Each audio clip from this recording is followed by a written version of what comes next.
Have you ever really thought about what it actually takes to build an entire country from scratch? Well, welcome to this explainer. I am absolutely thrilled to have you here today because we're going to explore one of the most fascinating transformations in human history. We're tracking the incredible evolution of the American Revolution. And look, we're not just going to recite a timeline of battles. No, we're looking at how 13 totally distinct colonies went from launching a simple rebellion over taxes to literally giving birth to a completely new kind of republic, one founded on the idea of universal human rights. Okay, let's dive right into our roadmap for today. We're tackling this in 5 steps. 1. From rebellion to revolution. 2. Drafting the Declaration. 3. Washington's War of Survival. 4. The women who fought. And finally, 5. A new Republican identity. All right, let's jump right into Section 1, From Rebellion to Revolution. Subtitle, The Shift in the American Mind. Before the shooting ever started, a much quieter, but honestly way more explosive revolution was happening right inside the minds of the colonists. To get how this shift happened, you have to realize the escalation of tensions was just breathtakingly fast. Think about it. It all kicks off in 1763. The French and Indian War ends, and Britain suddenly drops its old policy of just leaving the colonies alone, and they start levying new taxes to pay for the war. People are furious. By 1765, you've got the Stamp Act Congress actively protesting taxation without representation. Then things get violent with the Boston Massacre in 1770, followed by the famous Boston Tea Party in 73, where colonists dumped all that taxed tea into the harbor. Britain cracks down hard, and boom, by April 1775, the spark is officially lit at Lexington and Concord. But here is where the true revolution happened. Look at the stark contrast in what they were actually demanding. At first, the colonists were really just asking for the rights of Englishmen, right? They wanted the traditional, inherited rights they felt they were owed under the British Constitution. But heavily influenced by Enlightenment thinkers like John Locke, the whole American mind radically shifted. They stopped asking for inherited rights, and they started demanding universal natural rights, rights granted by creation, not by some king across the ocean. They weren't just asking for a seat at the British table anymore. They were basically building an entirely new table. Moving on to Section 2, Drafting the Declaration, the Power of the Pen. This is where it gets super interesting, seeing how those massive ideological shifts we just talked about were actually codified. So, the Second Continental Congress knew they had to formally explain their separation to the entire world. They appoint this committee of 5. But the real drama here is the dynamic between the men.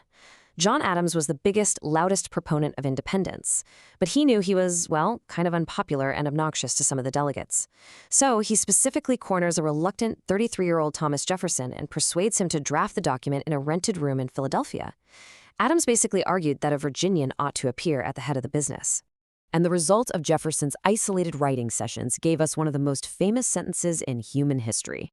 We hold these truths to be self-evident, that all men are created equal. I mean, wow.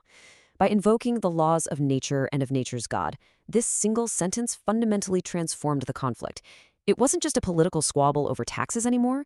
This was a moral revolution aiming to replace the entire social order of the Western world with one based solely on the consent of the governed. But we have to talk about how this soaring idealism immediately smashed right into the grim reality of political compromise. In Jefferson's original draft, he actually included a very strong condemnation of the British for forcing the slave trade onto the colonies. But Congress struck it out. Why? Well, to appeal delegates from states like South Carolina and Georgia, who were deeply, heavily invested in the slave trade, not to mention northern states who profited from the shipping routes. It reveals this incredibly deep structural contradiction at the very birth of the nation's fight for liberty. Let's shift gears to Section 3. Washington's War of Survival, Strategic Evolution. We're going from the high ideals written on paper to the freezing, bloody reality of defending them. And it brings us to a massive critical question. How do you defeat the greatest empire on earth with a loosely organized, undisciplined militia? Early on, George Washington actually tried to fight a conventional European-style war, and honestly, it was a total disaster. During the 1776 New York campaign, the Continental Army was absolutely devastated. They lost Long Island, Harlem Heights, Fort Washington, where 3,000 of his men were captured. Washington's army shrank to fewer than 5,000 men. The revolution was literally on the brink of total collapse. Facing total annihilation, Washington has this brilliant, game-changing realization. He pivots. He adopts what military historians call a Fabian strategy. Named after an old Roman general, this basically meant survival was way more important than winning glorious battlefield victories. Washington realized, hey, I don't need to defeat the British army in a grand battle. I just need to make sure my own army isn't destroyed. As long as the Continental Army existed, the Revolution lived to fight another day. So the ultimate formula for American victory required three distinct things. Washington perfectly balanced endless, gritty survival with selective, high-impact offensives, like his famous crossing of the Delaware to attack Trenton on Christmas night. This kept morale just high enough to secure the final vital piece of the puzzle: coalition warfare. By bringing the French military and their navy into the fold, Washington was finally able to trap the British at Yorktown in 1781, securing independence once and for all. All right, moving into Section 4, the women who fought. We really need to spotlight these unsung heroes. We have to widen our lens here because this revolution wasn't just won by generals or guys in state houses. It was won by a massive collective social effort on the home front. Women made an incredible variety of crucial contributions. They ran the farms and businesses, keeping the colonial economy afloat. They served as camp followers, risking disease and enemy fire to work as nurses and cooks. Some were even spies. And then, oh man, there's the story of Deborah Sampson. She literally disguised herself as a man, enlisted in the army, and saw combat.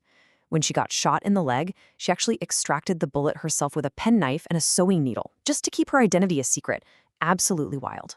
And to really grasp the sheer scale of the economic boycotts, just look at this number: 40,000. Women were the absolute backbone of the economic protests. The boycotted items were mostly household goods, so it fell on women to step up. In 1769 alone, the women of Boston produced 40,000 skeins of yarn just to replace the taxed British textiles. Think about that. Their everyday domestic choices became highly charged, powerful political acts. This intense feeling of political participation was captured so perfectly by Abigail Adams. Writing to her husband John in 1776, she pleaded, "I desire you would remember the ladies and be more generous and favorable to them than your ancestors." She was directly, explicitly connecting the physical war they were enduring at home to the ideological battle for political rights happening over in Congress. And that brings us to our final stop, Section 5, a new Republican identity, the American experiment. The big question is, what happens after the war is won? After the Treaty of Paris in 1783, how do these 13 former colonies actually build a shared identity? Well, to survive, they had to invent a new kind of social glue. Over in Europe, society was held together by a king and inherited aristocratic power. But the new United States, it was held together by shared political ideals. They relied on republicanism. This demanded civic virtue, meaning citizens had to put the common good above their own selfish desires.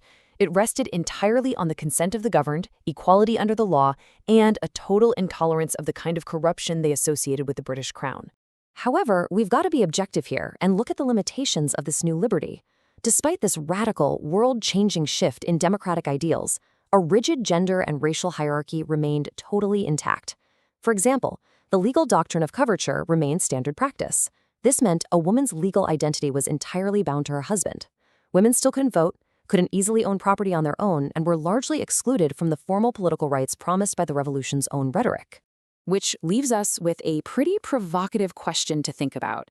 The concept of universal equality was born in 1776. But how many generations would it take to truly realize it?